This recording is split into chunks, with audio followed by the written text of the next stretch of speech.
Good morning, students. Welcome back to the accountancy classes. So, we were already revising our second chapter, that is the basic accounting terms, and today is the second part of this revision batch. So, let's start doing our revision. We have already covered 14 terms, and we will do the rest of the terms from this chapter today. So, today's first term is related to purchases.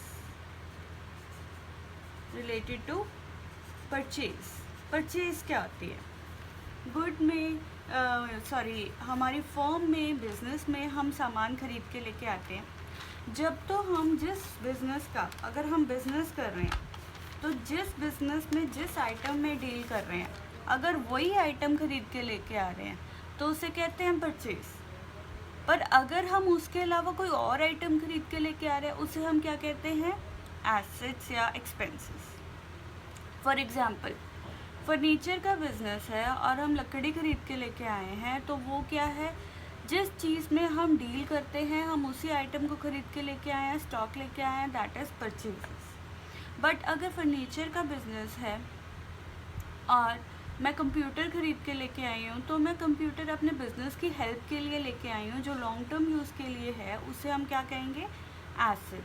या फिर मैंने कुछ खर्चा किया है, मैंने stationery खरीदी है, मैंने कप प्लेट खरीदे हैं और ड्यूरिंग हमारे बिज़नेस में सामान सर्विंग रिफ़्रेशमेंट के लिए सामान ख़रीदा है, तो वो एक्सपेंसेस माने जाएंगे, ना कि परचेजेस. परचेजेस हमेशा वर्ड यूज़ होता है for items in which the business deals. जिस आइटम में बिजनेस जो है, वो आइटम जिसमें बिजनेस डील कर रहा है, उसको जब हम खरीद के लेके आते हैं, that is known as purchases. जैसे फॉर एग्जांपल मैं कहूँ, फर्नीचर शॉप है, वुड खरीदी, दैट इज परचेज. कंप्यूटर खरीदा, that is asset, not purchase. लेकिन मैंने कोई कप प्लेट खरीदे, that is expenses, not purchases. Done? Not purchases. This is the main difference between the purchase, asset and expenses. Then next term जो हम business में use करते हैं, that is purchase returns. जब हम परचेज करके जो सामान लेके आते हैं, जो हमें नहीं पसंद आता है, तो हम जब वो सप्लायर को वापस कर देते हैं, तो उसे क्या करते हैं? हम परचेज को रिटर्न कर रहे हैं. रिटर्न टू सप्लायर को रिटर्न कर दिया. और अगर हम रिटर्न कर रहे हैं सप्लायर को, तो हमारे बिजनेस का सामान जो बिजनेस में लेके आए थे एज अ स्टॉक, उसे बाहर भेज रहे हैं, आउटसाइड द बिजनेस, तो उसे क्या कहते हैं? Return outward. क्योंकि बाहर निकाल रहे हैं बिजनेस में से वो स्टॉक को, तो it become return outwards. Done? Next term हमारे पास बिजनेस में आती है, what do you mean by sales. Sales किसे कहते हैं? तो सेल भी, जैसे हम परचेज की बात करते हैं, सेल भी वही आइटम के लिए यूज़ होती है जो बिजनेस में जिसमें हम डील कर रहे हैं, उसी स्टॉक को अगर हम सेल करें. जैसे जो सामान हम परचेज करके लेके आए, जैसे फर्नीचर है, वुड के साथ हमने फर्नीचर बनाया, तो उसी फर्नीचर को जब हम सेल करेंगे तो हम ये नहीं कहेंगे फर्नीचर शॉप वाले कि मैंने फर्नीचर सेल कर दिया, बीइंग फर्नीचर सोल्ड. नो, वो कहेंगे सेल्स की है, क्योंकि वो उसी बिजनेस में डील कर रहे हैं. और अगर वो कंप्यूटर की शॉप है तो वो फर्नीचर सेल कर रहा है, तो वो उसका सेल नहीं है, वो उसने एसेट सेल कर दिया. डन? तो ये भी क्या है? अपने ही गुड्स की सेल, अपने ही goods in which business deals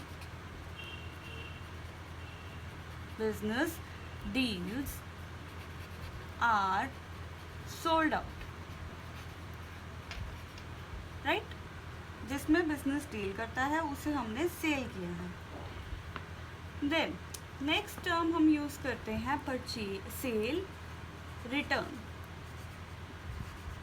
cell, return. Goods sale किए थे, जिनको कस्टमर को सेल किए थे उन्हें पसंद नहीं आए, उन्होंने वापस भेज दिए हमें, उन्होंने हमें वापस भेज दिए। तो when we get return of goods sold, return of goods sold,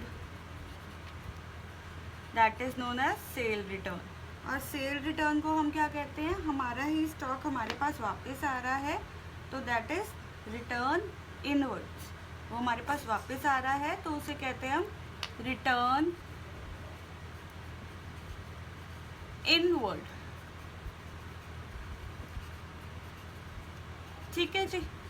अब हमारे पास नेक्स्ट टर्म हमारे इस अकाउंटिंग टर्म्स में चैप्टर में है, that is known as what do you mean by stock और stock in trade.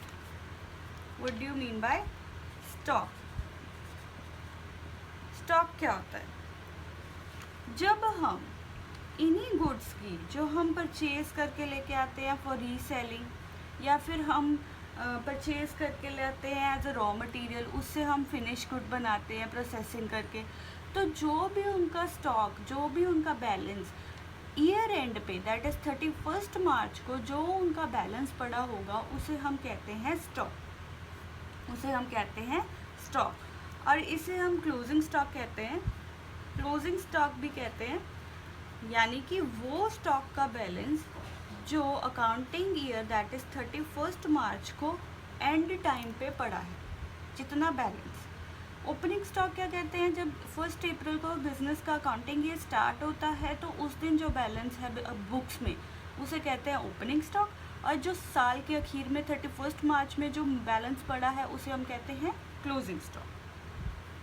Stock is also known as inventory, stock को हम इन्वेंट्री भी कहते हैं। ठीक है जी। तो हमारे पास जो स्टॉक है उसके अंदर ना कुछ बेसिस हैं, जैसे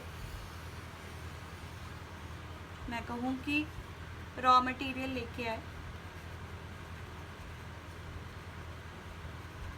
ठीक है, रॉ मटेरियल का 31 अप्रैल को क्या बैलेंस पड़ा है, मतलब कि हम फर्नीचर की एग्जांपल ले रहे थे, तो लकड़ी लेके आए, तो 31 मार्च को लकड़ी कितनी पड़ी है अभी जो यूज़ नहीं की है, तो उसका बैलेंस क्या है।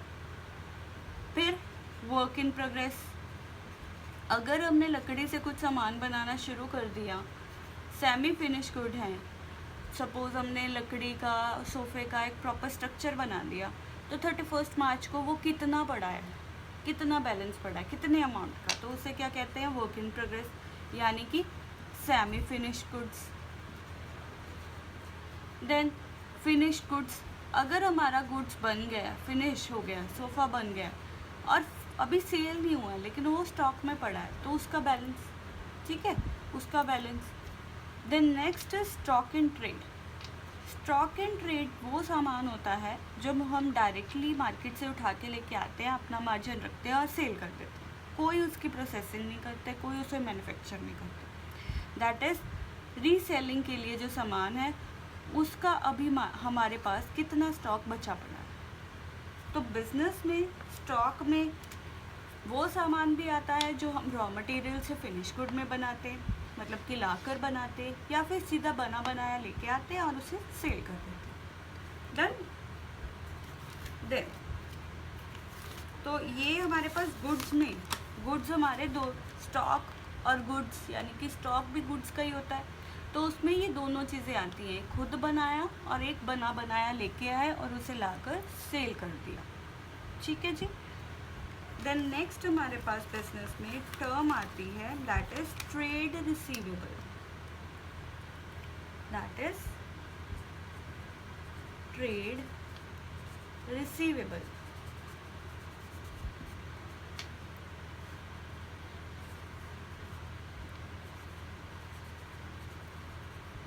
ट्रेड रिसीवेबल 2 पार्ट्स में डिवाइड होते हैं, दैट इज़ इनटू डेटर्स, जिनसे हमें पैसा भी लेना है, एंड जिन और बिल रिसीवेबल जिन्हें हमने बिल दे रखा है और उनसे भी अमाउंट लेनी है।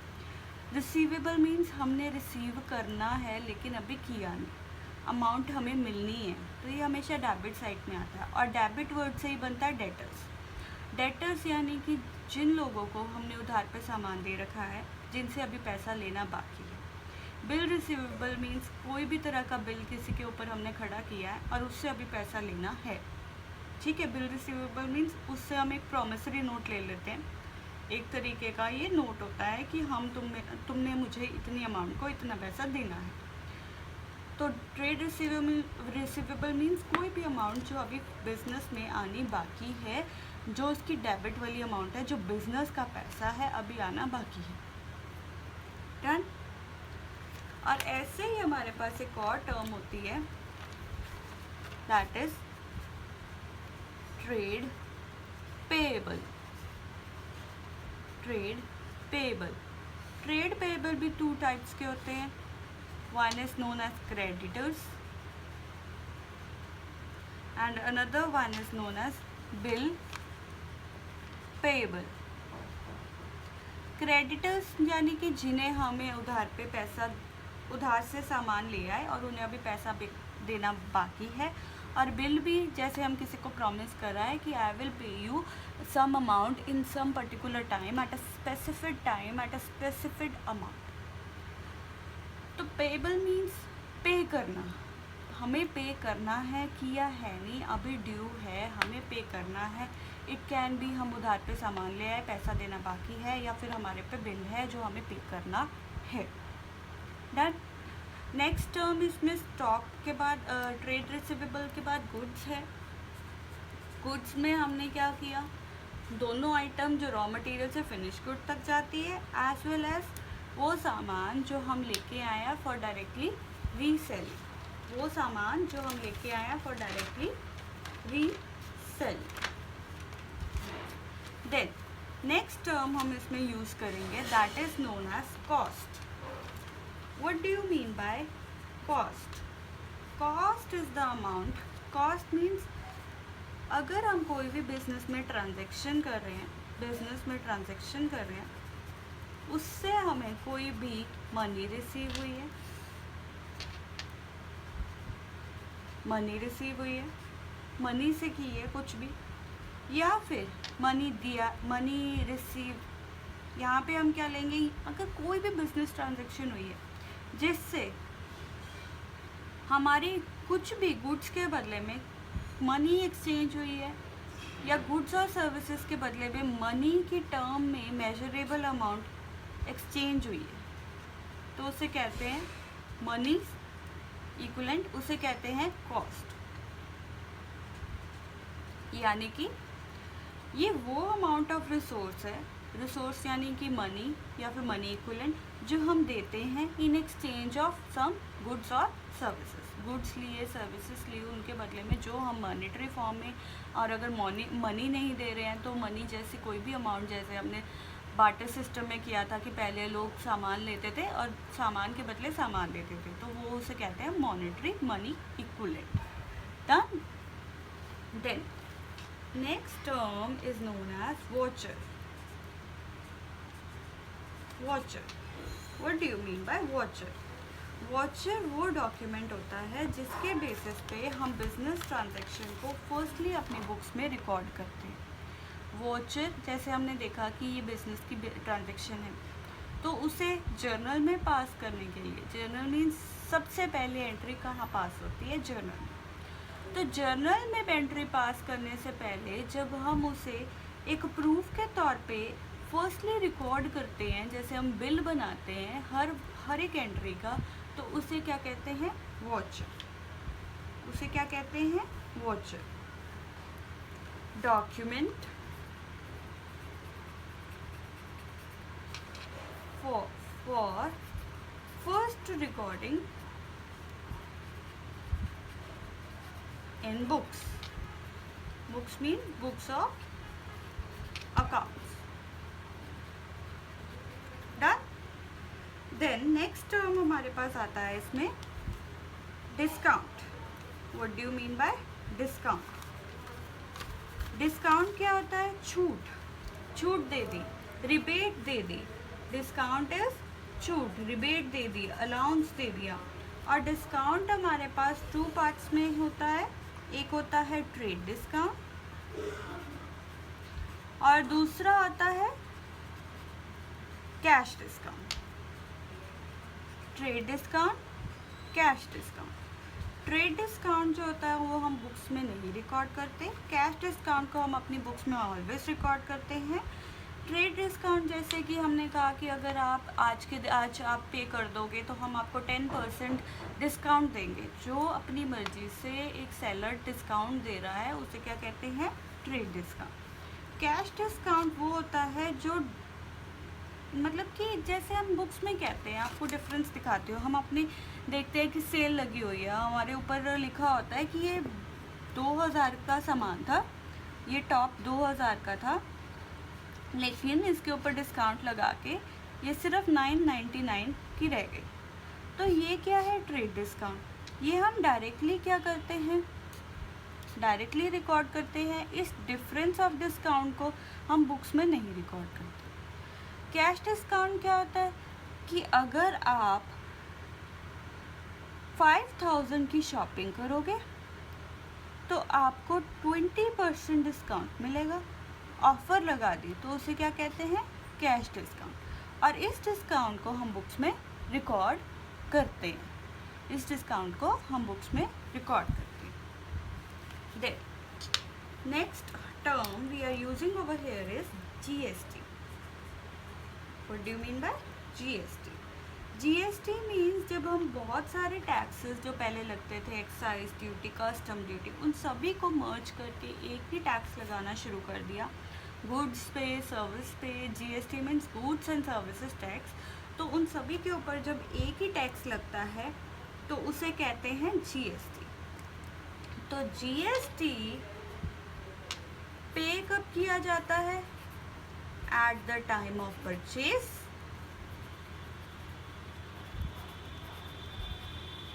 और कलेक्ट किया जाता है at the time of sale. Done. Then next हमारे पास टर्म है bad debts. Bad debts, next term is bad debts. Bad debts means debtors हम कहते हैं, डेटर से डेबिट से डेटर बना, डेटर से बैड डेट बना। डेटर्स क्या पढ़े थे हमने? जिनसे अमाउंट हमें रिसीव अभी करनी है। तो जब हमारे पास जो डेटर्स ही होते हैं वो हमें पैसा नहीं दे पाते तो बिजनेस में हो जाता है लॉस। तो उस लॉस को रिकॉर्ड करने के लिए कि डेटर्स जो हैं वो बैड हो गए, वो they are not able to pay us, और उसे हम प्रॉफिट एंड लॉस अकाउंट में पोस्ट करते हैं ऑन द डेबिट साइड कि हमारा लॉस है, और लॉस को बिजनेस में हमेशा डेबिट साइड पे पोस्ट करते हैं एज एन एक्सपेंस। मीन्स जो हमारे डेटर्स थे उनसे अब हमें कुछ पैसा नहीं आएगा, हमें नहीं लगता कि उन डेटर से पैसा आएगा, तो उसे हम बैड डेट कहते हैं। देन स्टोर्स, नेक्स्ट टर्म हमारे पास है स्टोर्स। स्टोर्स, स्टोर्स क्या है? Consumption of business enterprise. Stores जैसे हमने कहा कि जहाँ पे हम अपना रॉ मटेरियल स्टोर करके रखते हैं उसे हम क्या कहते हैं? स्टोर। नेक्स्ट टर्म हमने की है यहाँ पे revenue from operations. Revenue from operations means goods and services को सेल करके, जिस मतलब ऑपरेशन मीन्स ऑपरेटिंग एक्टिविटीज़, जिसमें डील कर रहे हैं, जिसमें बिजनेस डील कर रहा है, उन आइटम्स को सेल करके, sale of goods and services. अगर सर्विसेज प्रोवाइड करते हैं तो उनके बारे में, that is known as revenue. उनसे होने वाली जो इनकम है उसे हम कहते हैं रेवेन्यू फ्रॉम ऑपरेटिंग एक्टिविटीज़। हम अपने ऑपरेशंस से, ऑपरेशंस मीन जिसमें हम डील कर रहे हैं, उनको सेल करके जो हमें इनकम होती है उसे हम कहते हैं revenue from operations. Then the last term of this chapter we are having is entity, हम कहते हैं बिजनेस एंटिटी। आपने मेरे मुंह से भी कई बार सुना होगा, मैं बार बार कहती हूँ बिजनेस एंटिटी। एंटिटी मीन्स वो आइटम, वो फर्म, वो बिजनेस की फर्म जो सेटअप हुई है टू अर्न प्रॉफिट। प्रॉफिट कमाने के लिए जो बिजनेस सेटअप हुआ है उसे हम क्या कहते हैं? Entity. It can be in the form of कि हमने गुड्स एंड सर्विसेज, गुड्स को सेल किया, सेल ऑफ गुड्स, और प्रोवाइडिंग सर्विसेज। तो entity means any form which is set up to earn the profits. So this is all about your second chapter, and we have covered the revision of second chapter. Tomorrow we will do the MCQs from this chapter, the MCQs, and then we will be done with the revision of our second chapter. We have covered this chapter twice, so I hope then that this chapter will be very much clear to you all. So see you tomorrow. Thank you.